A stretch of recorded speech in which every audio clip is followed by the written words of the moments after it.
इकडे आले विरारला. तर ती माझी मावशीची मुलगी आहे. तर ती घरात बसून म्हणजे काही जात नाही, आधी जॉबला जात होती पण आता जॉबला जात नाही. तर ती त्यांच्या इकडचे जे स्ट्रीट डॉग आहे त्यांना ती जेवण वगैरे देते. तर मी आज दाखवणार आहे तुम्हाला की कशाप्रकारे ती जेवण देते, की कसे ते डॉगी येतात जेवायला वगैरे.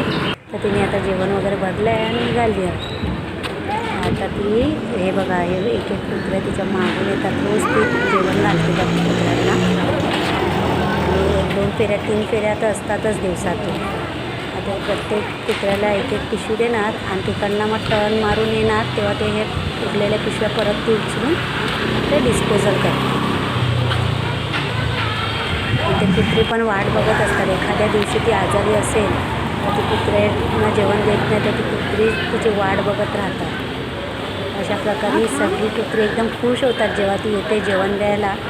एकदम खुश होतात, जेवतात वगैरे मस्तपैकी आणि पाणी वगैरे पिऊन मग ती कुत्री जाऊन आपापल्या जागेवर जाऊन झोपतात. कुत्र्यांना पाहून पण जरा बरं वाटतं. कशी ते आशा घेऊन असतात ते की माझी आज मला जेवण देणारी व्यक्ती येणार आहे.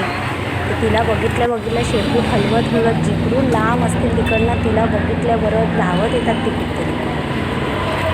अशा प्रकारे ती जेवण देते. आज किती ते कुत्री वाट बघत असतात जेवणाची, की आमचं तिची वाट बघताना असताना ते लोक ती कुत्री रस्त्याच्या कचऱ्यातलं पण जेवण ते खात नाही. कारण त्यांना माहिती आहे की एक व्यक्ती आपल्याला रोज ते एकदम ताजं जेवण घेऊन येते.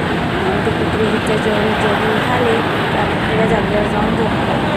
कचऱ्यात कोणी किती शिळपाकं टाकलेलं असतं तरी कुत्री खात नाही तिचं. अशा प्रकारे असं जेवण खाऊन एकदम खुश होतात. एक कुत्र्यांना सगळ्यांना ते जेवण देते.